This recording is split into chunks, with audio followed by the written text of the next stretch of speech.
Okay, I think we're going to start because Professor Vlad Purju is due to come any moment. He is the director of the Clough Center for Constitutional Democracy, but he's teaching.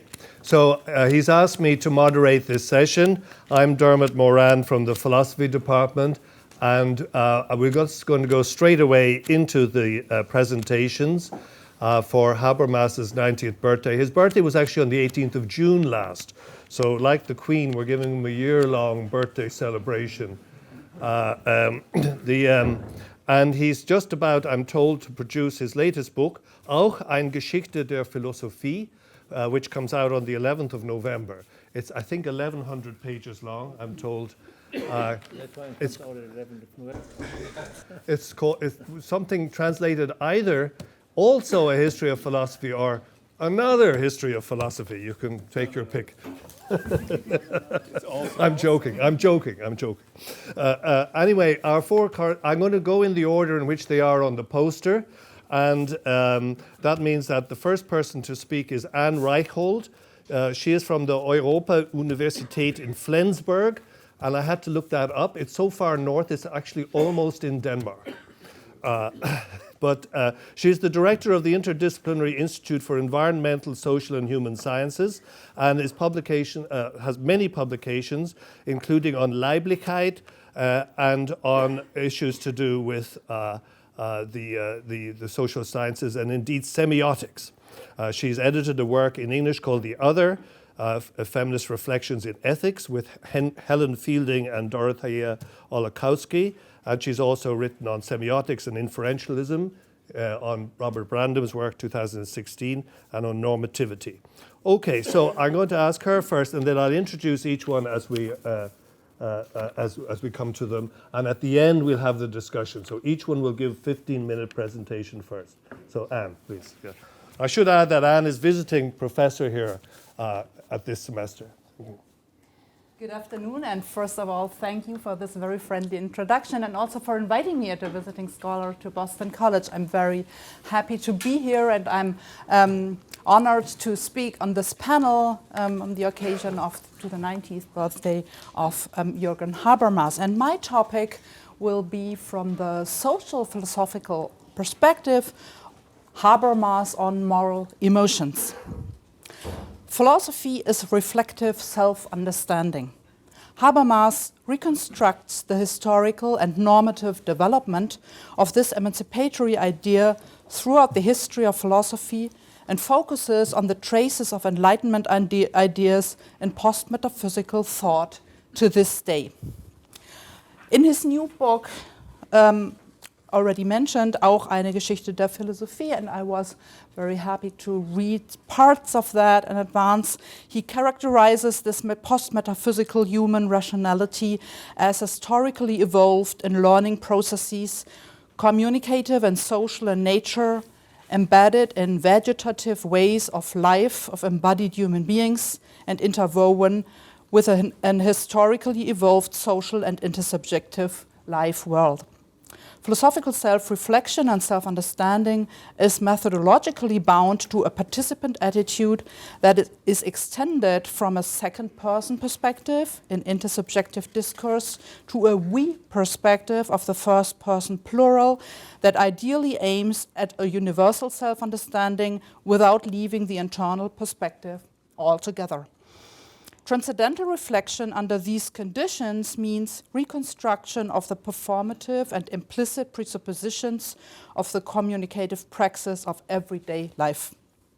My topic today, moral emotions, is one aspect of this huge philosophical project.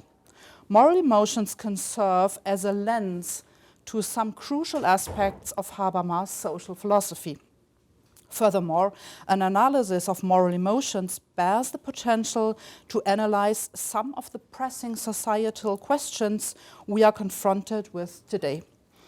In the following, I want to focus on the role moral emotions and especially moral indignation play in Habermas' work. Habermas mentions moral emotions at several occasions, and he points to a rational emancipatory potential in them. In the postscript of his forthcoming book, Habermas points out that moral emotions like indignation are guided by an intuitive account of normative knowledge that implicitly structures normative practices. A rational reconstruction of the implicit normative consciousness can make this moral knowledge explicit. The reconstruction of normative knowledge and validity claims and moral emotions is not solely undertaken from a hermeneutical perspective, but it is conducted from a genuinely practical perspective that reveals sources and contents of practical reason.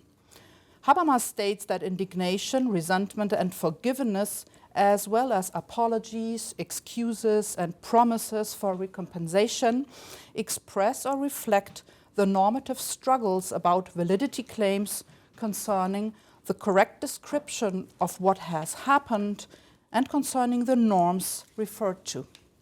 Habermas is especially interested in the epistemic attitudes of the participants expressed in moral emotions. The opponents relate to one another in a second-person perspective as long as they strive for reciprocal understanding. In his account of moral emotions, Habermas explicitly refers to Peter Strawson's classic paper Freedom and Resentment from 1962. It is important to note that Strawson presents a rational account of moral emotions, binding reactive attitudes constitutively to rational content. Developed in the context of Oxford ordinary language philosophy, the Strawsonian concept of reactive attitudes relies on Austin's account of performative speech acts. Indignation and resentment are not solely identified by their content, but they are specific performative types of uttering moral criticism. Expressing indignation does not mean to just state a moral judgment, but it is a specific performative act of protesting against a felt injustice or wrong. When Habermas refers to Strawson's account of moral indignation in his writings, he refers to both the rationality of indignation and the performative power to protest, to say no, and to express resistance. It is important to note that indignation expresses validity claims from the internal perspective of the indignant person, and clearly this perspective can be incomplete, non-legitimate, or even false. Neither Strawson nor Habermas claim that every expression of indignation is legitimate. The crucial point in that communicative processes, the crucial point is that communicative processes answering to indignation, asking for reasons, questioning or criticizing validity claims, and adding further information set in motion a discursive process of understanding based on fundamental norms of rationality.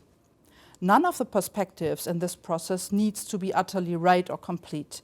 Every player in the game of asking for and giving reasons incorporates a particular perspective, but the norms of discourse normatively unify the communicative process.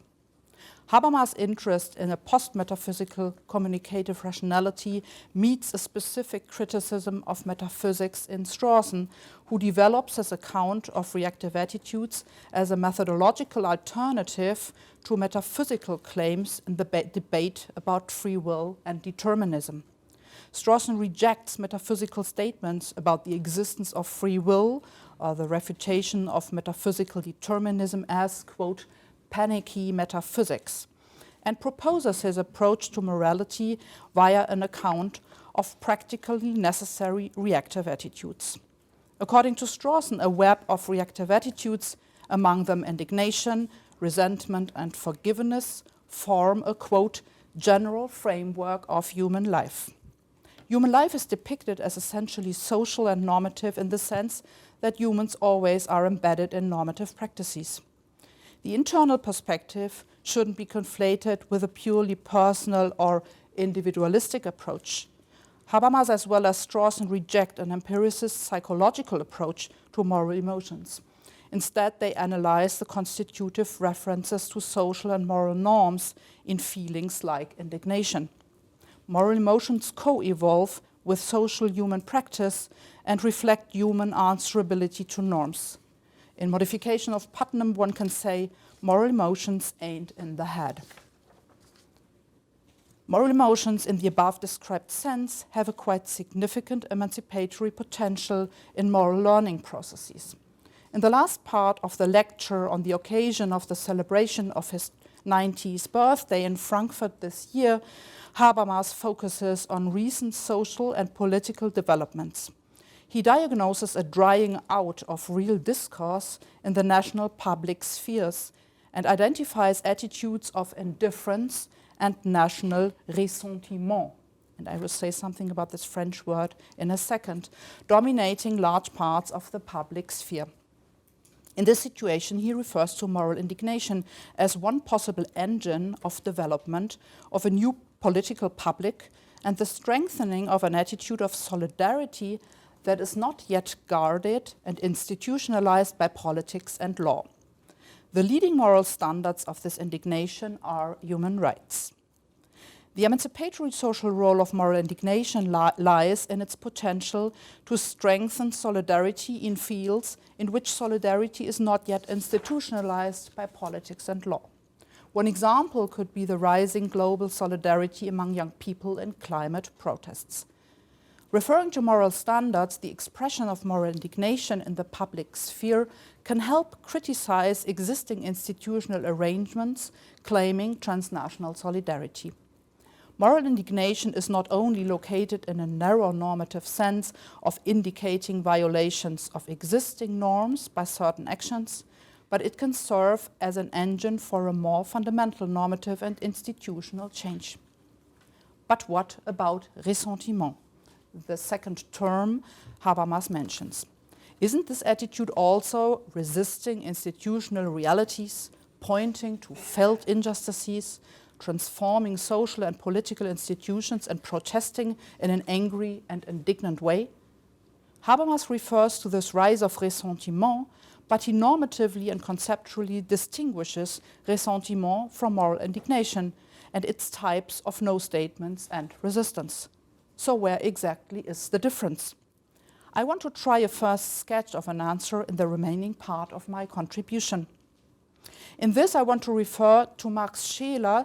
He analyzes ressentiment to analyze this ressentiment and show main differences between moral indignation and ressentiment. Scheler analyzes ressentiment referring to structural elements of Nietzsche's account. Like Nietzsche, he uses the French word ressentiment because there is no adequate translation, and also Habermas uses the French word in his lecture. And I don't know about English, but in German, definitely there is no German word to replace it.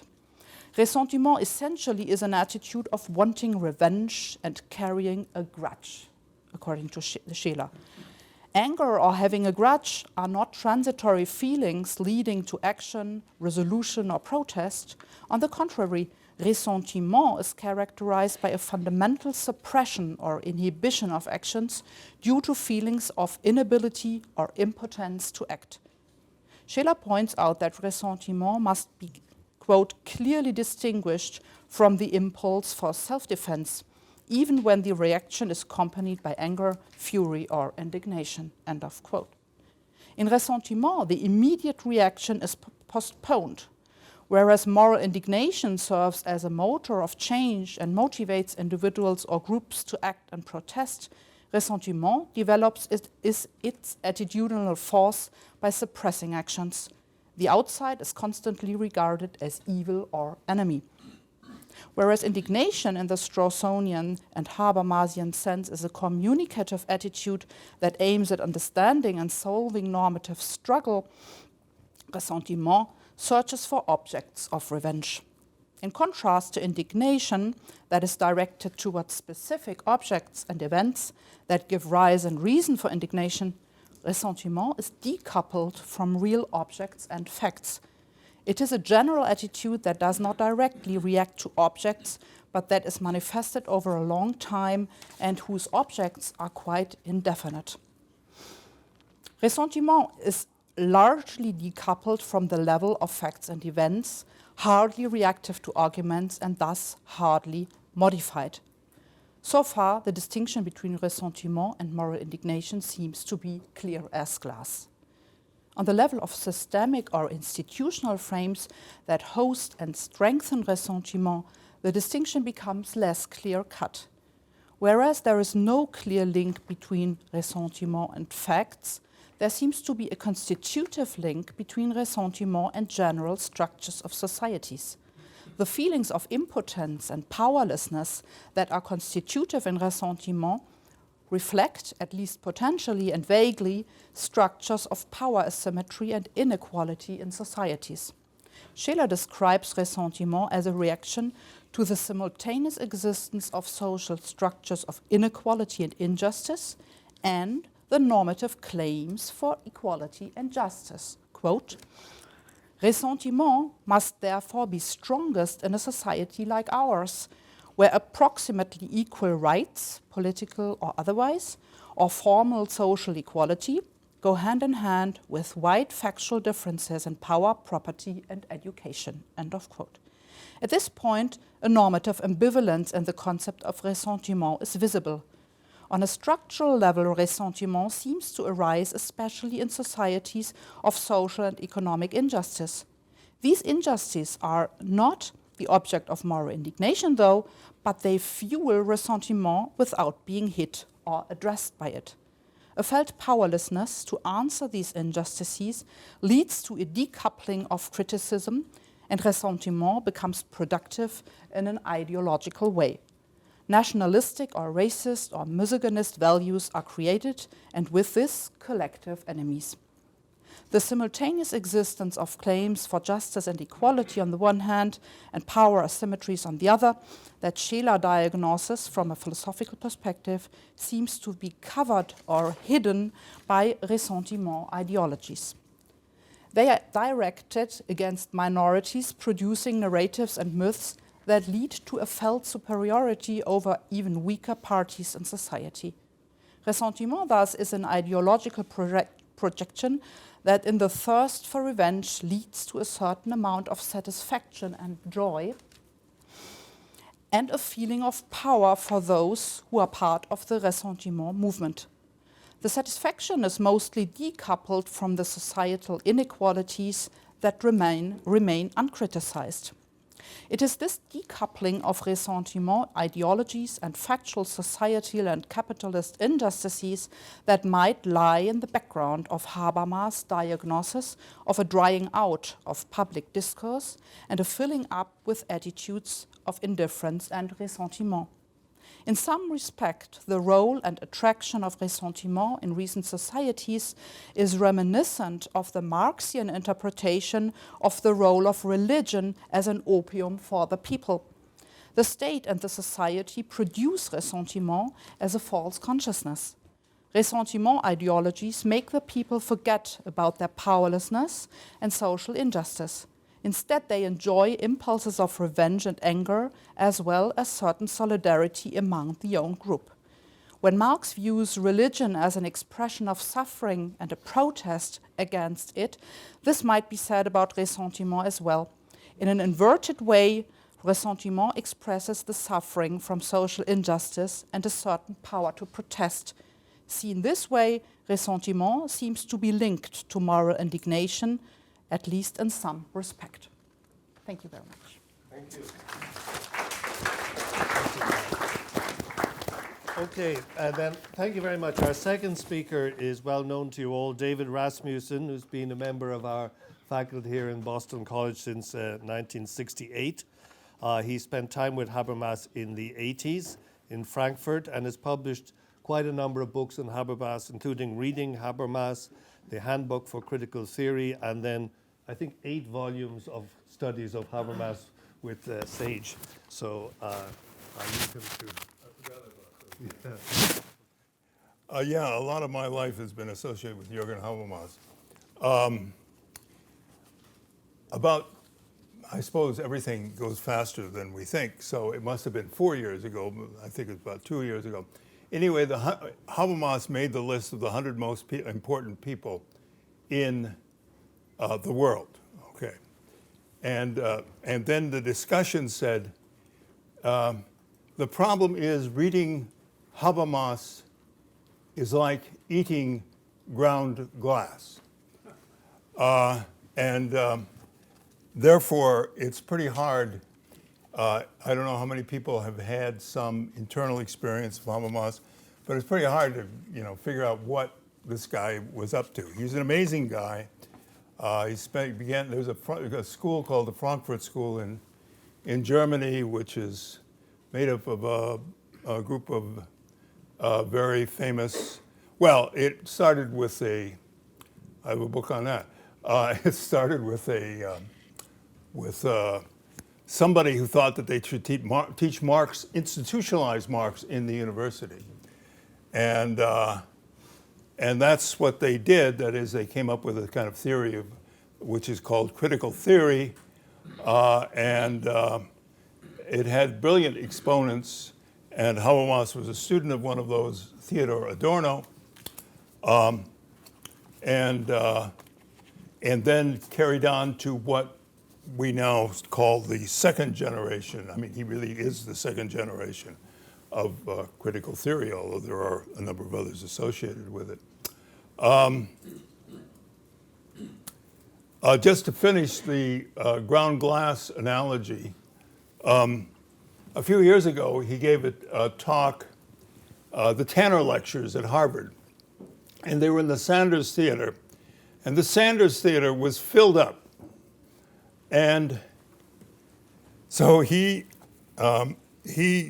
talked about something about 3 or 4 of us knew something about. It was an attempt to show how you could free law from morality when you made the transition from Kant to the present. It was setting up his Faktizitäten und Geltung, his philosophy of law book.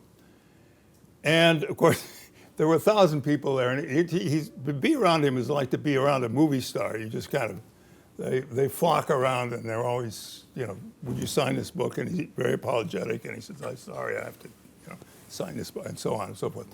But at any rate, so they came to see him. This is wildly complex. And Habermas, when he gives a lecture like that, he has no sympathy for his audience. He's not trying to explain, this and that. He just goes through it as he did on his 90th birthday, when he talked about Moralität und Sittlichkeit, morality and ethics. Anyway, in the middle of it, he said, I'm a German professor. He said, I'm not like your American professors. He said, I just can't put it in simple terminology. And the crowd roared. They cheered. It was the one thing they understood. Anyway, on the other hand, he's one of the most, it's my own experience with him. He came here in 1984 to give the lectures, The Discourse of Modernity. He came back in, I think, 2002 or so, or maybe it was later than that. Something like a world. It's a famous paper that he gave. It's something Constitution for a World Society. Brilliant paper. And then he, in about 3 or 4 years ago, he got into the issue of whether the European Union could have a kind of legitimation form. He calls it the crisis of the European Union. It's a question of who are you if you're a member of the European Union?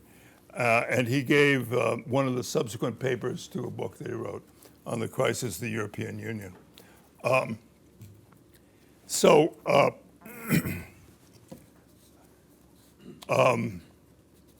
would just as soon tell you stories about Habermas, but I suppose I should give something of a paper. So we had his 90th birthday this summer, and it was a kind of world historical event in Germany. He's Germany's most famous, maybe Europe's most famous intellectual, and so all the papers had featured Habermas, and there was a huge. I think there was a big auditorium that he was present at, and then there were 5 other halls in the university that this lecture was piped to. And he did it at 90 years old with extraordinary vigor. And then we had a two-gay conference, and he would respond to the various lectures that occurred over this period, and generally had interesting things to say. Anyway, what I was going to say was my sense of him was he's the only person I knew who's absolutely a genius, but he could be a regular guy, and that's quite a combination. Great fun, even though he has this, this incredible pile of books that he's written, which are quite extraordinary. Anyway, the thing I wrote for his birthday was a thing called Populism and the Structural Transformation of the Public Sphere. After he wrote his dissertation, they do a thing in Germany called Habilitationsschrift, which is a kind of second dissertation. And he wrote this thing, The Structural Transformation of the Public Sphere. The public sphere means, in German, Öffentlichkeit, and Öffentlichkeit can be translated as publicity. It doesn't necessarily, so public sphere, I think, to the American ear gives us something. It's just about the manifestation of public opinion. And that's a big deal these days because public opinion is under assault. It's on the basis of public opinion and the legitimation of politics through public opinion that the modern political structure was formed. Now, this is, here he comes out of this Marxist tradition, but the foundation, it's a very subtle thing. The foundation of the structural transformation of the public sphere is really liberalism. And it's when Habermas smuggles liberalism into the Frankfurt School kind of post-Marxist analysis. So as we look now in this period of social media and fake news, one wants to have a model to see, what should, all these, my colleagues, I'm not going to do this. There are many inadequate discussions of populism because what it presupposes, that is, it presupposes a normal kind of political society. And what is this? Well, you go back to the structural transformation of the public sphere, and you realize that here, this is what the model of a democratic society should be, and that's very interesting. The other thing that's very interesting about this is his advice to his students, his PhD students.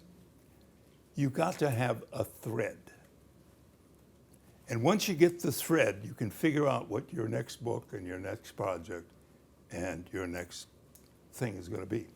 And here's the secret to the thread. It's in the structural transformation. You can see, I'll have a little comment at the end, to show you how all the issues that are really raised in there, he somehow deals with as his life has gone on. Now, just a couple of things. I know I'm running out of time already. Okay, in my view, the book does three things. First, it shows the public sphere as an historical phenomenon which emerged and became the source of democratic legitimacy in modernity. Second, with Kant, it finds a normative moral foundation for the public sphere. And third, with the help of Hegel and Marx and Adorno, it describes the decline of the public sphere. Now, what I go on to say is, I think he really distanced himself from the third claim Adorno had written this stuff about the cultural industry, and it kind of takes the cycle of the culture industry. Comes, there's a hot period, and then it goes. But the interesting thing is that what this book does is it traces kind of free discussion from literary societies to politics. And what happens in that process, which is implicit I mean, what his description of what happens in this process is implicit in whatever he's done afterwards, and it is that reason replaces tradition. And reason, as it is expressed in public opinion. Now, I'll skip most of this and just he does a I think I have a summary here that's fast. Well, anyway, the point is that I'll just give you a quote from Habermas. Public debate was supposed to transform volentus, will, into ratio, reason, that in the public competition of private arguments came into being as the consensus about what was practically necessary in the interests of all. But you see the issue. I mean, it's very interesting to look back at this, because now we have the assault on public opinion in terms of anything can be through processes of misinformation, any kind of public thing can be undercut. So the whole idea of consensus is problematic. On the other hand, it's very interesting that the real force behind modern democracy is the idea of the public and the idea of public opinion. Now, my summary of the thing is this. First, historical analysis shows that a new form of public emerged with modernity associated essentially with new forms of communication, thereby making possible the emergence of a literary public sphere, which became the basis for the political public sphere. So all these salons became the basis for the political public sphere. Second, this new public was essentially limited to those who held property and were educated, which suggested that the bourgeois public sphere was contained, but given its intellectual focus, would burst the bounds of class constraint. In other words, the Marxist critique has always been, well, these are a bunch of bourgeois people. Well, they were, but they thought of themselves as universal. So they didn't see themselves as being representing a particular class. They saw themselves as being represented universally. Third, the emancipatory potential of this development was based on the new emphasis on equality, critique, and inclusion. And fourth, the transition conceived from the perspective of political legitimacy could be summarized the movement from autoritatis non veritas facit legem, authority, not truth, makes the law. This is, they trace this back to Hobbes. Authority, not truth, makes the law. And the transition is, and you find this in Hobbes, to veritas. The transition is to veritas non autoritatis facit legem. Truth, not authority, makes the law. As Carl Schmitt, and he quotes Schmitt positively here, which is quite unusual, not volentus, but ratio. Now, just one final comment. I see I only have a minute or so left. One final comment is, the book is fascinating, but in the Habilitationsschrift, we do have this kind of culture industry, this thing happens and then it declines at the late 19th century and 20th century and so forth. But there were 2 chapters that were inserted in the book, and it's like, that's where the real Habermas is. The chapters on Kant, Hegel, and Marx. And of course, what we see is that this movement from volentus to ratio, this is, as it were, concretized by Kant. And there you get the link between morality and politics, which is, I suppose, the subject that has most preoccupied Habermas all these years. Thank you. Thank you.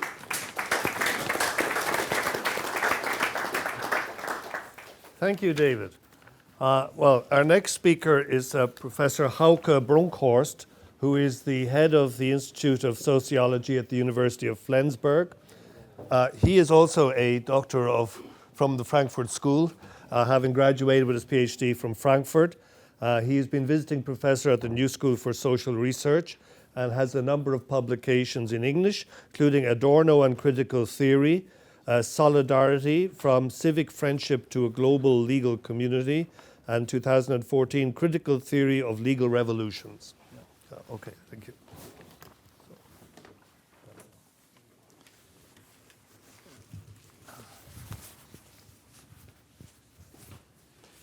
Yeah, thank you very much for having me invited for this panel.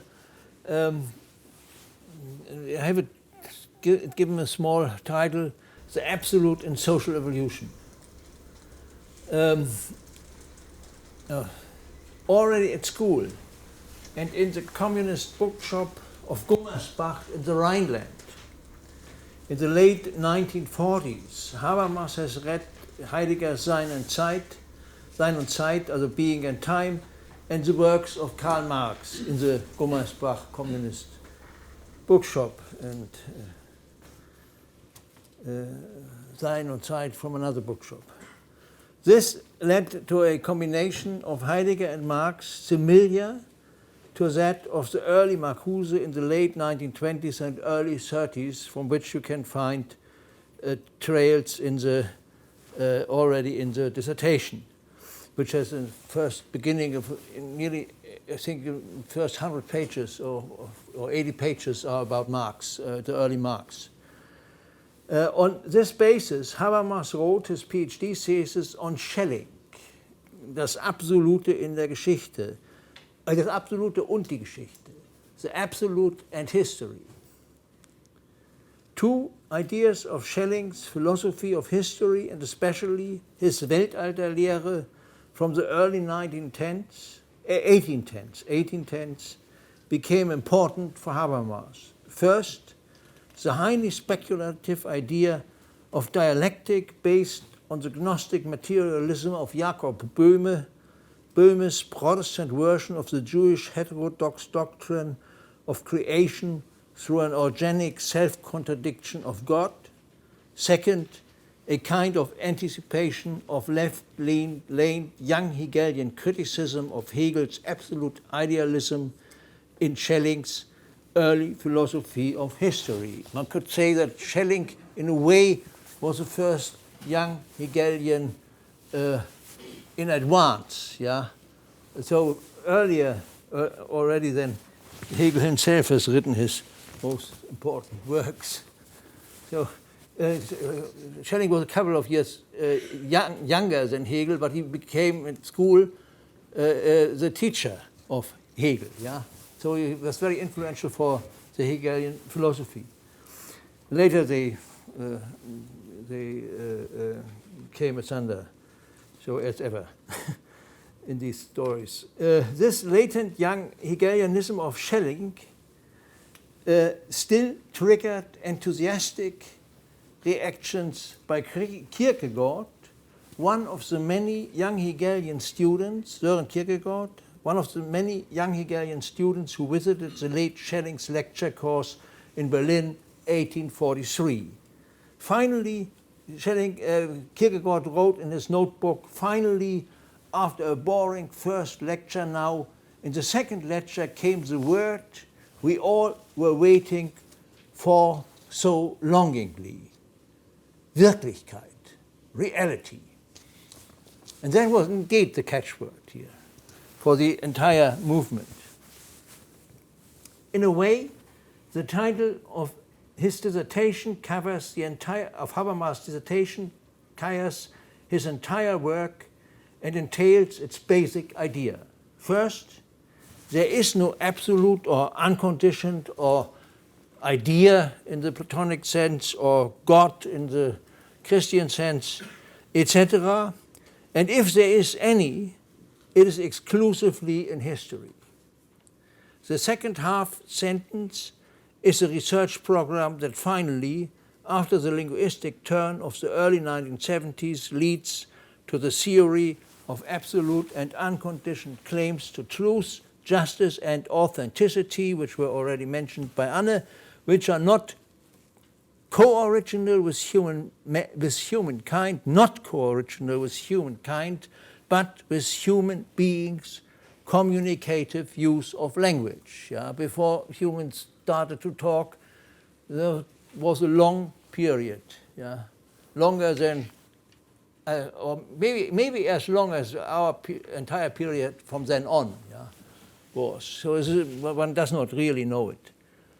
It keeps speculative. But what one knows is that they did not speak. They had kind of sign language. Even when as they could speak, they started late, relatively late to speak, yeah, the species.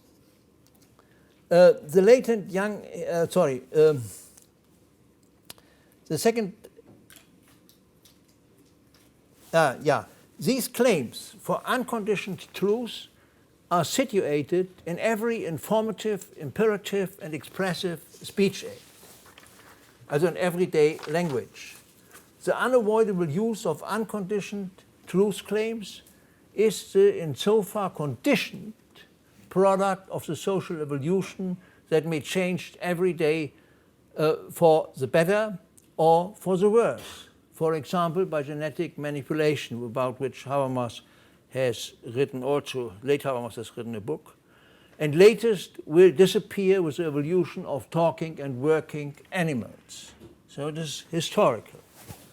Second, Habermas's early interest in the evolution of the absolute initially leads via Marx to a sociologically extended and fallible philosophy of history, and the key paper, in a way, the key to his entire work is a lecture on Schelling and Marx in Heidelberg from 1960 that brought him Gadamer's offer of his first tenured position. The lecture in Heidelberg. The lecture came out in the volume Theorie und Praxis, in English Theory and Practice, from 1963, but was not translated for the English edition, and as far as I know, has never been translated. But the title is already programmatic: Dialectical Idealism in Transition to Materialism, dialektischer Idealismus im Übergang zum Materialismus. Thereafter, Habermas began a programmatic for the further Habermasian work. Yeah? Thereafter, Habermas began to understand historical materialism as a theory of social evolution that is due to not only accidental variation and social selection of functional systems and structures, but also to socio-cognitive learning processes such as those explored by the Lamarckian Darwinist and cognitive psychologist Jean Piaget. Habermas developed this theory of social evolution in the late 1970s in a couple of essays edited under the title Zur Rekonstruktion des historischen Materialismus, that he thought that was understandable only in Germany, and the English translation came out later under the title Communication and Evolution of Society. So, and the second, and then also in these two volumes of the theory of communicative action, putting the reconstruction of historical materialism and the theory of communicating action together, we could designate them or name them with respect to its Schellingian origins, the absolute in history of class struggles. All history is a history of class struggles. Yeah, this is and that means also the history of learning processes of social groups, of socially situated social groups, taken class struggle in a broad, not only economically economically restricted sense. Using Luhmann and Parsons on the side of objective spirit, and that means objective spirit in Hegel means the reason embodied in habits, hardware, institutions, social systems, and so on. And Mead and Durkheim on the side of subjective spirits, the reason inherent in individual and collective moral indignation and resentment, plans, purposes, and intentions of all kind, discourses and actions. Yeah, and this is the reason, the subject of learning processes. This is subjective reason, not objective reason. Habermas, or not objective spirit. Habermas reconstructed the critique of political economy in the much broader framework of a critique of relations of understanding, a book from Thomas McCarthy about Habermas from the early 80s has this title. It's a very fitting title. During the 1960s, Habermas, his friends on the academic and political left and their students, I quote Habermas, believed themselves in the center of all progressive activities, and Habermas added 50 years later in a lecture in Frankfurt in June this year, one day after his birthday, 90th birthdays, the rhetorical question, and were we not in the center of all progressive activities in the 1960s?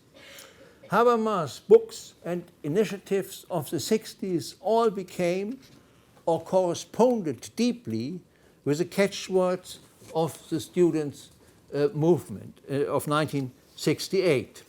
It began with a foreword to the SDS memorandum for a democratic university in 1960, Hochschule in der Demokratie, and structured the debate on the university reform during the 1960s.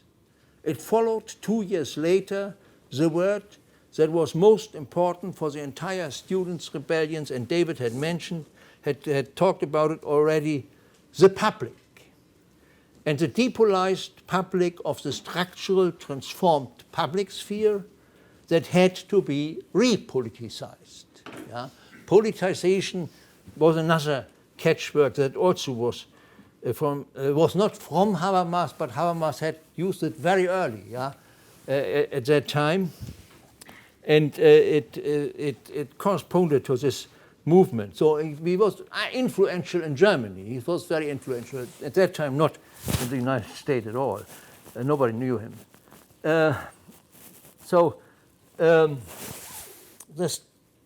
In 1968, the word public was everywhere, and everything negotiated behind closed doors, all conflicts shadowed and repressed in the private sphere should become public. It was a parallel of this entire movement for a long time. Long time means that couple, 1 or 2 years in that time. So and then it was an accelerated time of history. Yeah? So something like a revolution. It was not a revolution, yeah, but it was a movement that copied revolutionary practices, so to say. So the students overdid the appeal to public so much that in Nanterre, in Paris, where Foucault was teaching then, all doors were removed and destroyed, including the restrooms.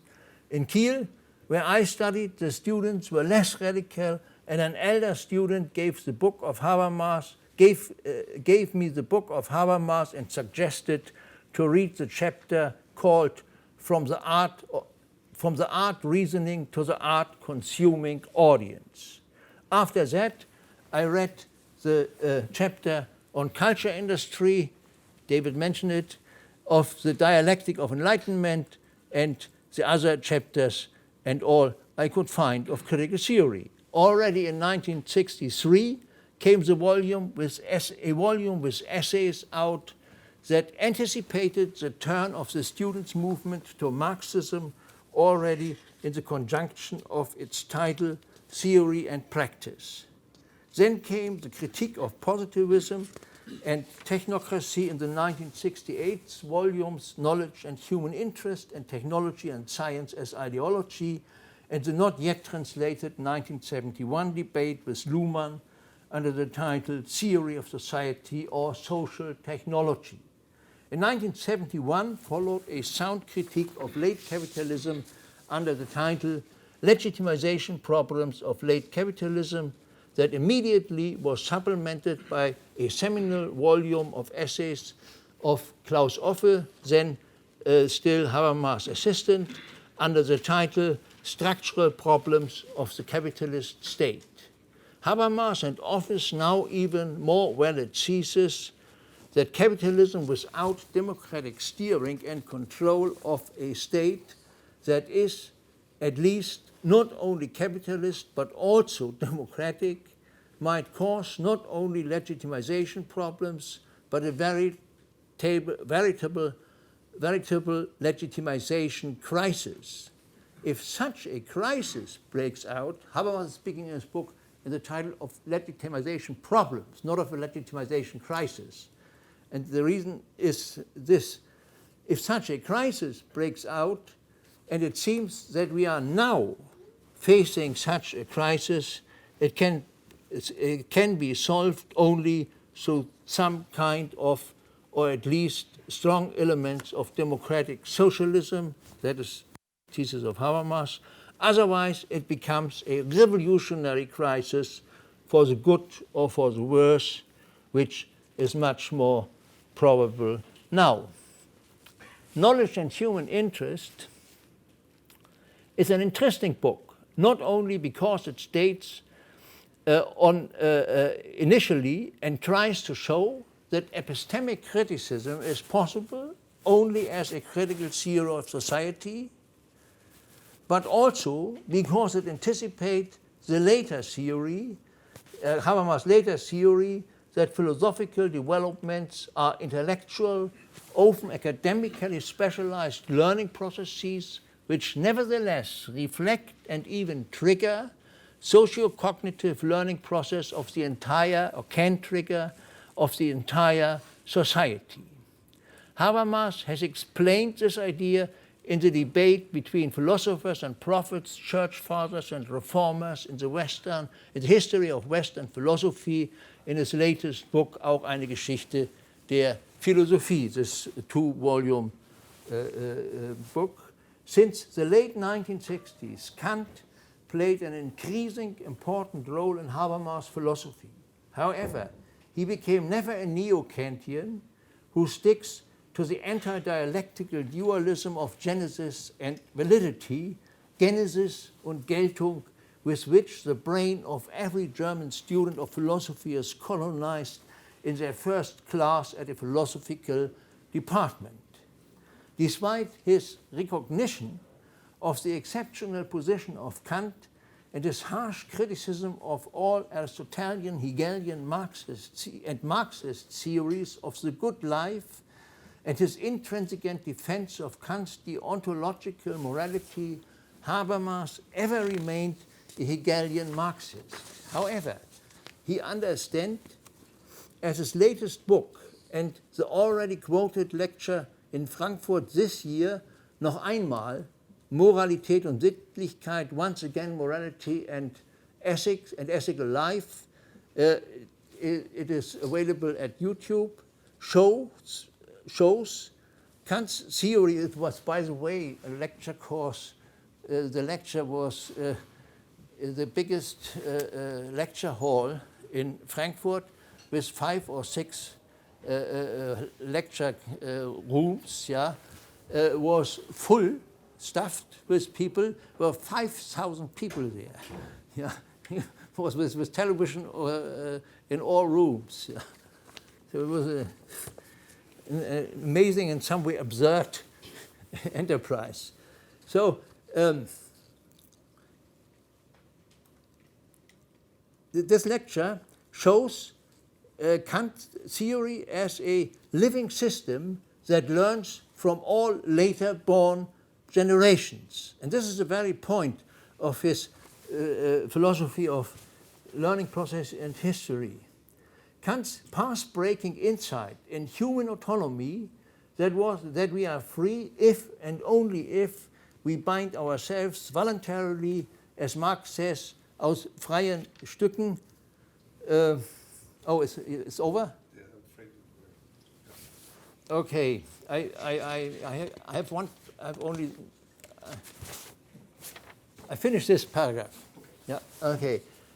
Kant theory, However, here Habermas understands, as his latest book and the already quoted lecture in Frankfurt this year show Kant's theory as a living system that learns from all later born generation. Kant's path-breaking insight in human autonomy, that we are free and only if we bind ourselves voluntarily to universal norms that for the time being guarantee that everybody is free because the singular subject is really free if and only if all subjects are free.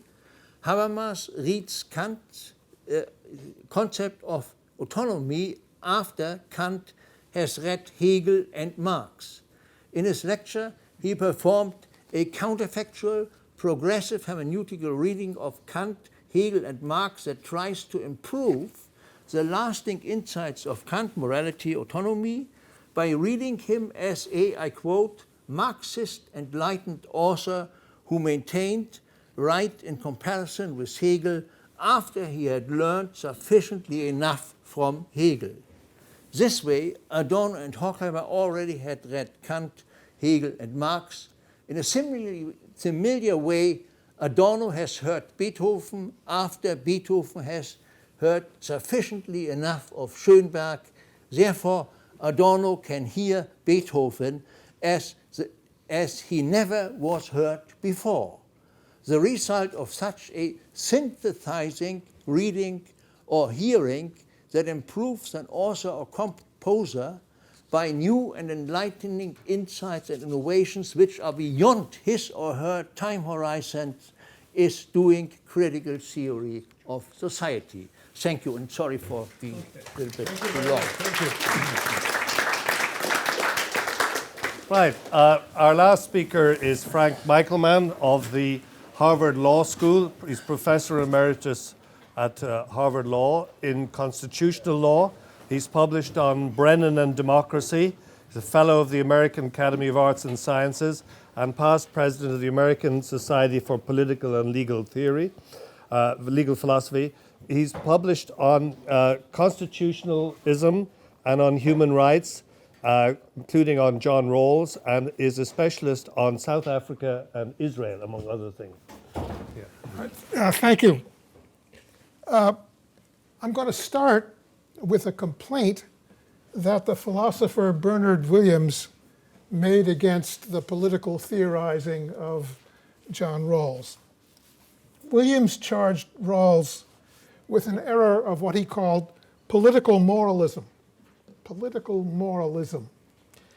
And by that, Williams meant that Rawls proceeds, so Williams said, by subjecting politics to the constraint of a morality conceived prior to politics, where Williams rather wants the realities of politics to shape from the start the morality applicable to politics. Well, I think Rawls in the end complies with what Williams wants. And my question for now is going to be, does Jürgen Habermas comply with it? Is Habermas chargeable with political moralism in Williams' sense?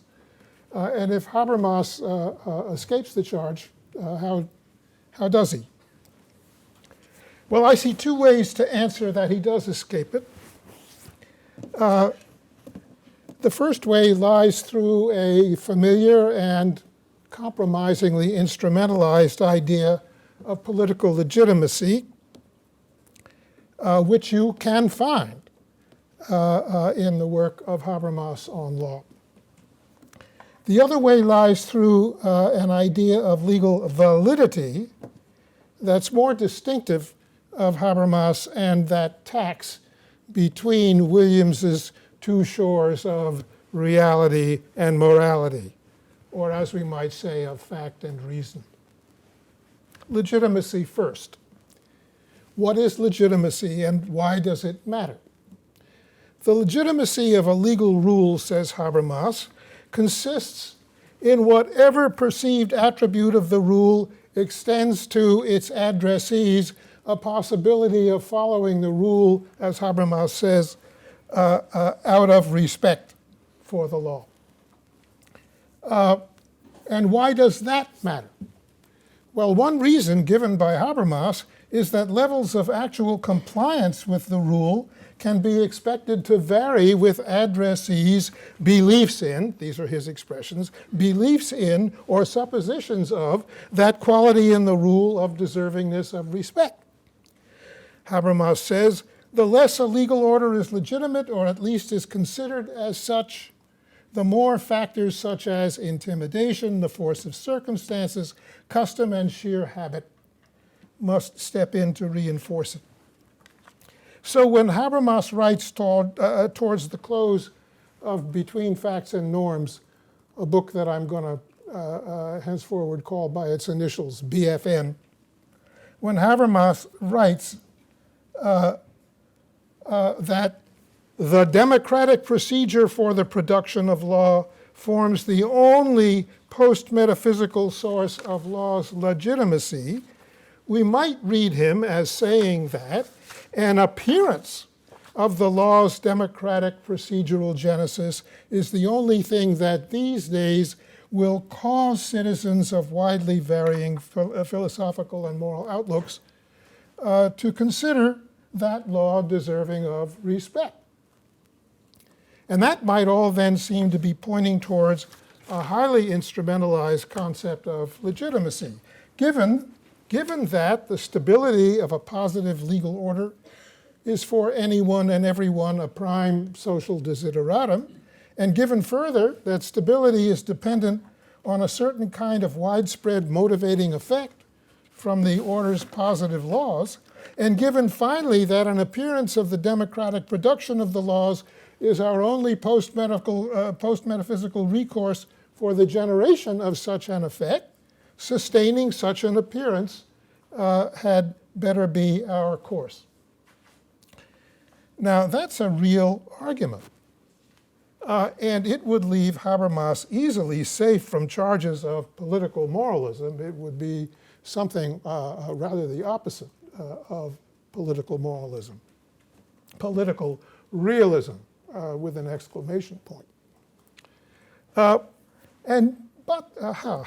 Many followers of the work of Habermas would certainly feel let down if that would turn out to be the sole ultimate ground of Habermas's defense of constitutional democracy in his great work on law. A purely hypothetical defense it would be, in which the only pre-institutional component is the starting posit of everyone's shared interest in a stabilized positive legal order, with no more said about the values embodied in that order or pursued by it. Well, what I've said so far has all been worked up from Habermas's proposition on legitimacy. To repeat, the democratic procedure for the production of law forms the only post-metaphysical source of the law's legitimacy. I want to compare that now with the principle offered by Habermas under the name of the principle of democracy, which also has a prominent place in the argument of BFN. That principle says, only those statutes may claim legitimacy that can meet with the assent of all citizens in a discursive process of legislation. Now, discursive process is for Habermas a highly counterfactual and a highly moralized notion. A discursive process would be one meeting certain standards of focus, sincerity, absence of coercion, and openness to contributions from all concerned. No actual political discourse meets the discourse principle. It's a counterfactual, aspirational idea. So can legitimacy in that principle of democracy still figure as a matter only and purely of non-moralized sociological fact? Well, in a way, it can. The principle of democracy states that only statutes meeting a certain normative standard of acceptability to all citizens in a discursive process can claim legitimacy. We can easily give that a sociological twist. It says then, only statutes meeting that standard will be ones that turn out, in fact, to cause addressees all to respond to them as respect-worthy. It doesn't say that as a matter of what ought rightly to be the case on the sociological reading.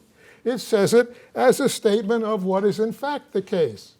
A law that comes out of something that looks like a normatively satisfactory discourse will, as a matter of sociological fact, be stable in the system, will generate the right sort of response from citizens, and a law that doesn't, won't. Well, okay. We could read Habermas's democratic principle in that way. But on a reading more attuned to Habermas's philosophy as a whole, I think we'd have to say that a charge of political moralism might be starting to find some legs. Habermas presents his principle of democracy in BFN as a derivation from a prior so-called discourse principle. The discourse principle is not localized to legal theory in Habermas's works, but spreads widely across them. It states as follows: just those action norms are valid to which all possibly affected persons could agree as participants in rational discourses. Note the key word there is not legitimate, it's valid. This is about the norms being what it rightly or fitly ought to be, in a sense beyond mere expediency. Now, the principle of democracy, where the word is legitimate, not valid, is, according to Habermas, a derivation from the discourse principle. The democracy principle, he says, is the discourse principle tailored for norms set up as law within a working democracy. But the discourse principle, from which the democracy principle is derived, is a moral principle, by my reading.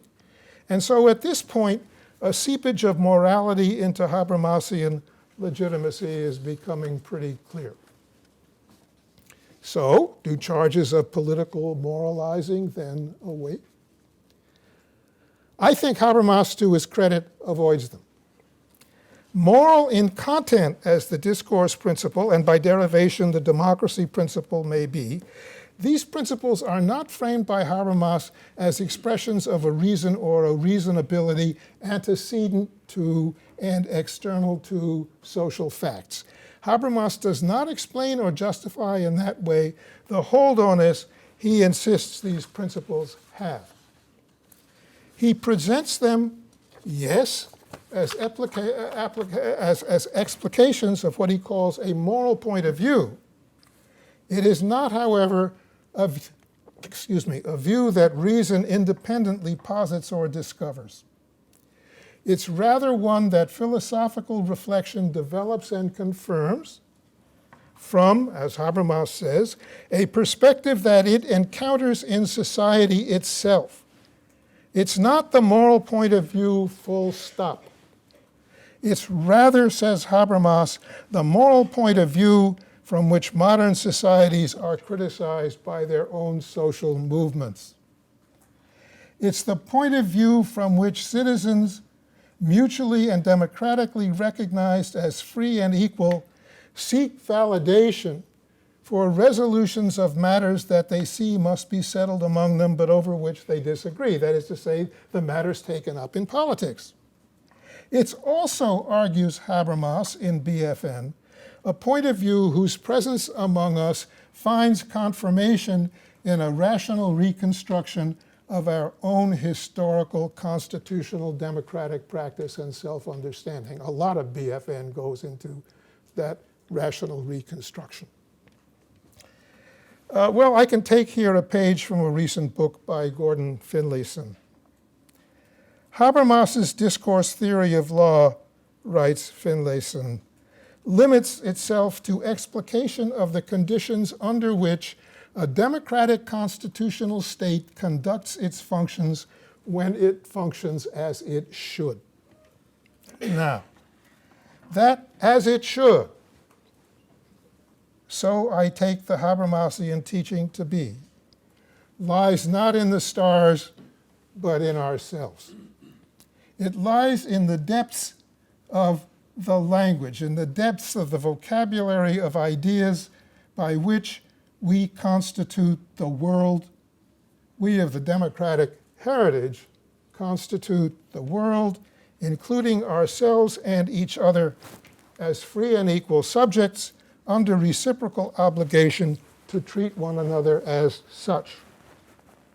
That is, I think, a teaching that in ourselves, not in the stars, in our identity, not in the stars, that's a teaching to fortify us in troubled times in our ongoing pursuit of the project of constitutional democracy. And I regard it as a signal contribution from Jürgen Habermas.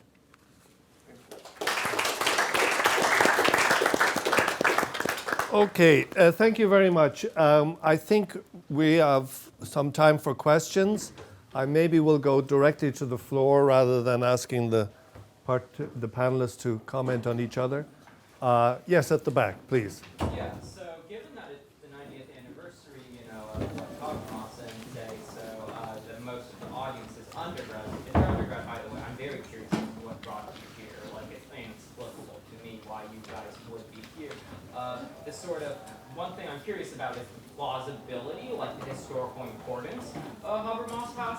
And so when I think of Habermas, right, he, as a second generation of the Frankfurt School, marks a break from the first generation of Adorno and Horkheimer. And in sort of dialectic of Enlightenment, and also like Don Dameron, right, they really make it out that it's very difficult to be a sort of Marxist intellectual in the absence of the party.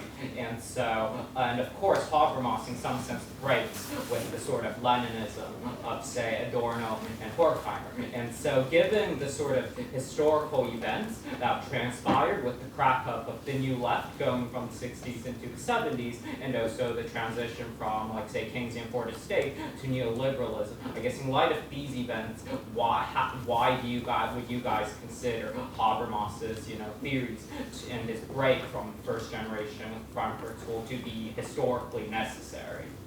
Okay. Anyone here on the panel want to take that question up? Okay, David.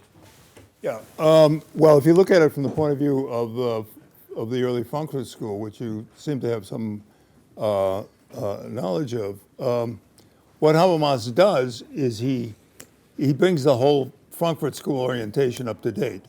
That is, I wish I could remember this. We did a book on Habermas and law just as the law book came out. And it was reviewed by the London Review of Books.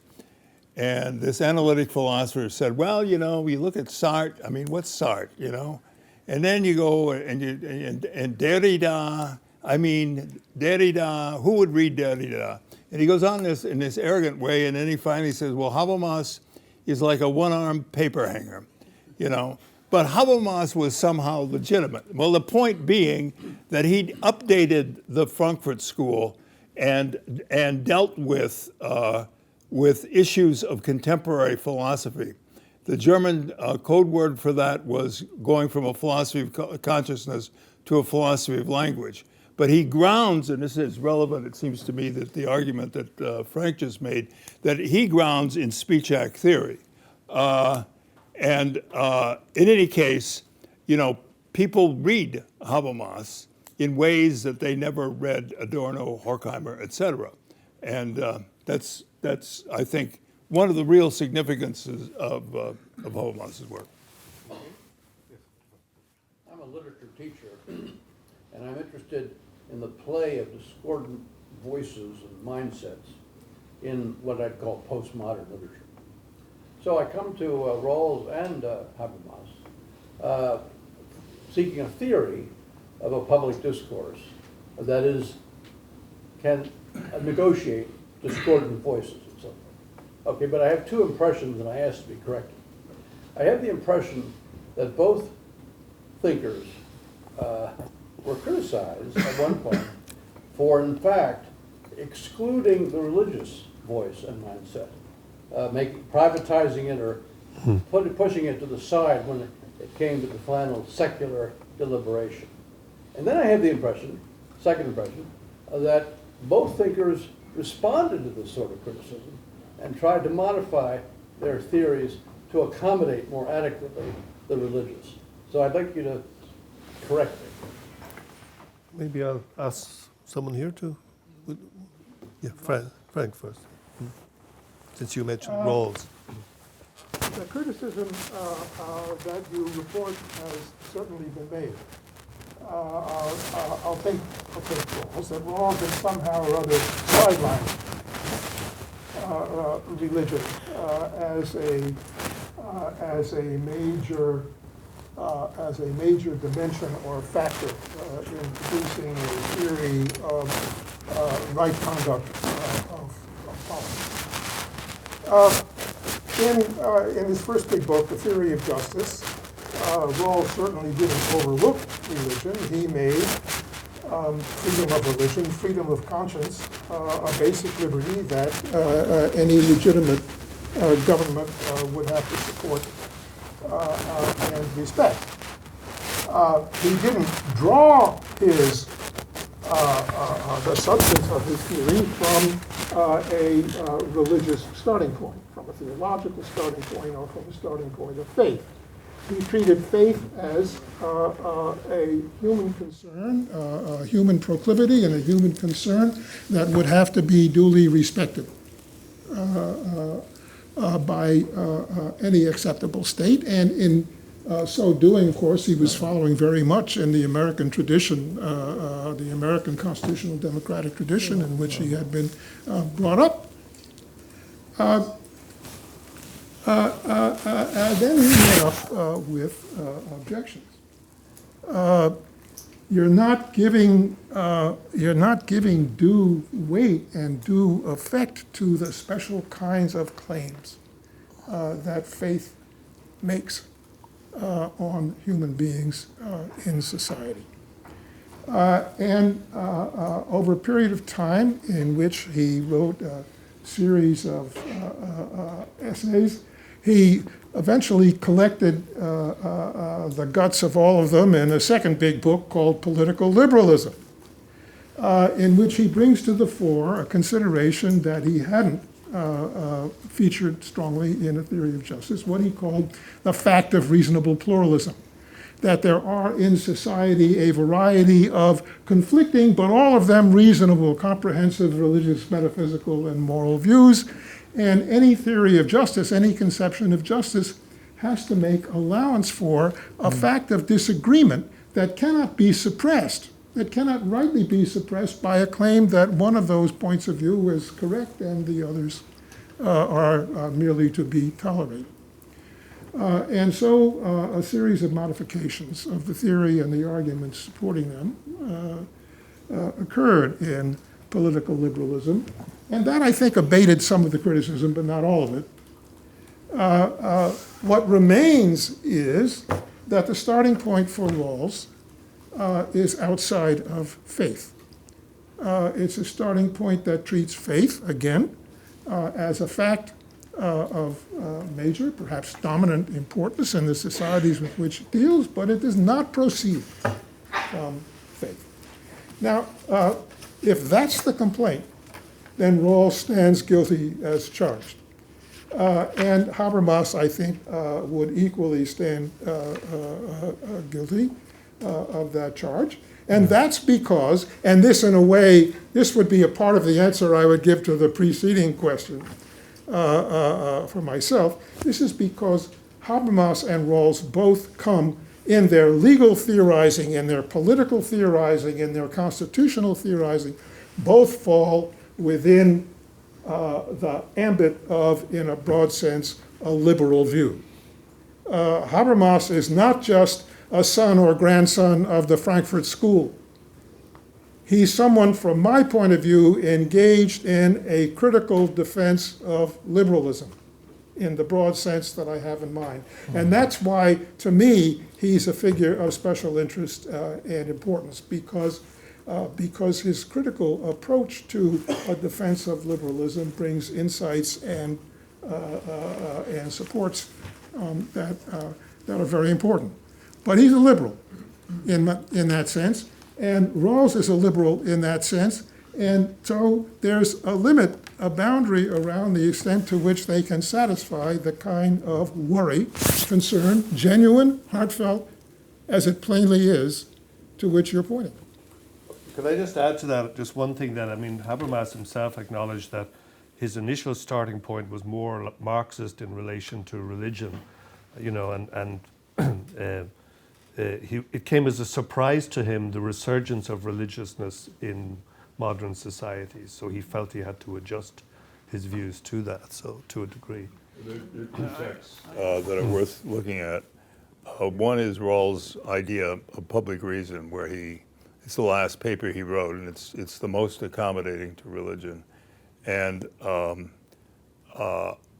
Habermas has made, I don't know, I forgot the name of the paper, but at any rate, it's a kind of claim that says that I don't really believe this claim, but he says that he is in some ways more accommodating to the religious subject than Rawls is, but it's very much on the same line. You want to say something, Hauke? Yeah, but it's an interesting question. I mean, basically, I agree with what Frank said, and also what you said. But I think that in Habermas, I mean, Habermas and Rawls' relation to religion is not unimportant. Yeah, because Rawls grew up in a very religious context and lost his faith, so to say, yeah, in a very political context. Yeah, when they preached against the Japanese, yeah, as a racist preachers. Yeah, not our kind of fundamentalists, but just nationalists. Yeah. That's just since they were full. The First World War was anyway full of that. Yeah? And so then there's a break, and he has written very interesting about that. And Habermas grew up in a Protestant context, was not too much religious, but he read everything, yeah, very early, and grow up sozusagen with a good knowledge of Luther, yeah. So, but was totally what Weber calls religiös unmusikalisch. However, he's an essayist, yeah. However, was always very interested in religion from the beginning of from the beginning in his Schelling dissertation until his last book that is also on Wissen und Glauben, on the European philosophy, that is a mix of Christianity and Greek philosophy, yeah, and there are some interesting motifs, in particular of a special kind of Marxism also. He followed that he saw in religion, not in philosophy, the basis of he sees still, yeah, in religion the basis of emancipatory movements, yeah, emancipatory movements, and the Kantian idea which is also stubborn, irreligious, yeah, but the Kantian idea of rational freedom, yeah. So as emancipation from repression. And that is, as he sees in the philosophical tradition, he thinks as the old Frankfurt school and people like Teunis, not so much known in America, but there's a German tradition that sees that ontology and metaphysics is latently positivist from the beginning, because it is latently positivist from the beginning, because it is, so to say, the relation to the facts, yeah, and in religion we have a normative relation to the reality. Habermas already interprets the creation of from nothing, yeah, the creatio ex nihilo, in his new book, as very roughly, yeah, as using it within the society, that nothing means it was nothing with the society so long, yeah, and we have to create a new society. So, and this normative side, this plays an important role for Habermas in philosophy, and this has religious sources. And then there's also what I call rettende Gerechtigkeit. Is this something that that was the stuff of utopian thinking in social movements, yeah, and Habermas still has a reserves, so to say, a field of it, as maybe they have an argument in further, there comes something more in the core of religion, the ritual core of religion. Yeah? So, do you want to say something on this? So can I bring you in on that? I mean, Yeah. I just think this is very interesting concerning his optimism or emancipatory idea of movements, Yeah, since I I think like there is a Horkheimer. link. Metaphysical Yes. pessimism and practical optimism. And where is this that's it. normative? Because otherwise the danger is of falling into a dialectics that doesn't distinguish. I mean, just saying no or resenting in a way without a source can go either direction. And this doesn't seem to be what Habermas says also in the book. And I think the utopian source of movements is linked to what you just said about a religious source and not a philosophical one. Okay, we're running out of time. Maybe we'll take one or two last questions. Vlad. Just for all the panelists, there has been, understandably and befitting the occasion, a lot of discussion about sort of the insights, the importance of Habermas's contribution. I just wonder where, if at all, any of you feels he made wrong turns. What wrong turns, if any, do you think he made? What fundamental, just, I don't know if this is losing the initial thread or some problem in the DNA of the original thread. Wrong turns could originate in all sorts of places, but is there any point in the development of his philosophical thought that you wish he hadn't made the particular turn? You wish he had taken the other road? Well, I wrote a book about that. I mean, he committed himself, when he made the transition to, and I think this has been problematic, of course Habermas would never admit this, but when he made the transition to Sprachphilosophie, philosophy of language, he did, along with Karl Otto Appel, and this is the very basis of everything he's ever done, is to buy into speech act theory. And speech act, and you know, my argument even at that time, and he was very sensitive to it, well, anyway, so that the ground of, if you look at the law book, you will see, as you know, that the theoretical foundation of it is speech act theory. And the problem with speech act theory is, or it's not a problem with speech act theory per se, but to universalize it as making that the basis of an entire philosophy has always been problematic. So that Habermas has really, really had to underplay this. You find him not referring to this stuff when he gets to, in 1980, I was there, 81, the day the discourse theory came out. And the discourse theory kind of covers it up, but it's really there. This is what makes the distinction between U and D that Frank was talking about. And so to become appropriately pluralistic, he's had to kind of dance around this. And he's done beautiful, he's a real superb, he's an expert at this.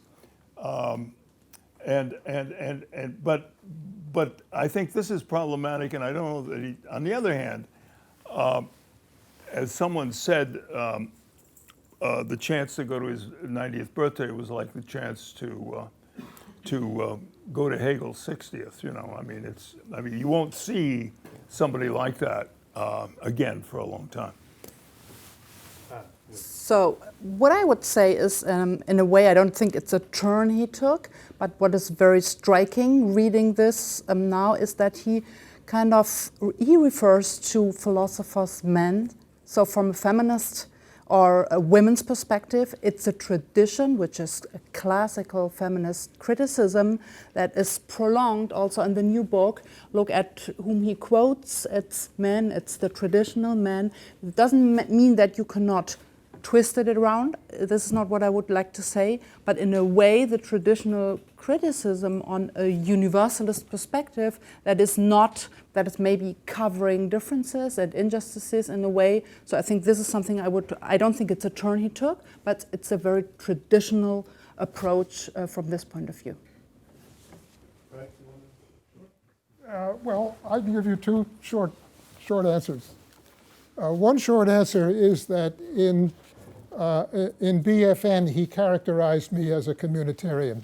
And that would be one of my charges of mistake. Again, but I was extremely honored and flattered to be included, of course. But not as a communitarian. But not as a communitarian. Habermas and I have engaged publicly in a debate about whether, Habermas wants to ground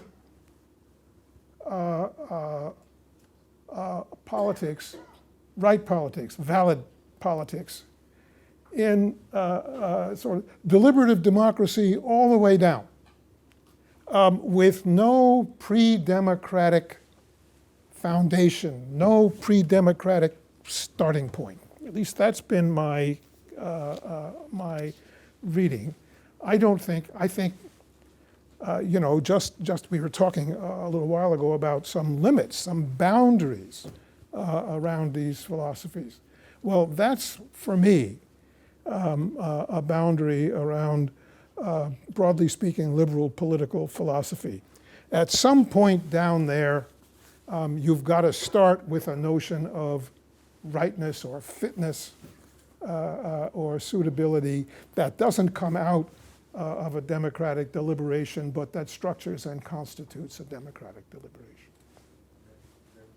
Oh, sorry, if you want to, final question, okay. It seems to me that in the conversation with both Metz and Benjamin, and then later on with Ratzinger, that he has a real sense that liberalism of itself can't solve its crisis, and that he has sort of intimations of deprival that head in the direction of religion, but he doesn't. His language theory doesn't admit of the reduction of religious speech into the framework of those norms, and so he's stuck. Should we leave that with the last word, or? We can wait for his 100th birthday for the next discussion. Thank you so much for coming here, and thanks to the four panelists.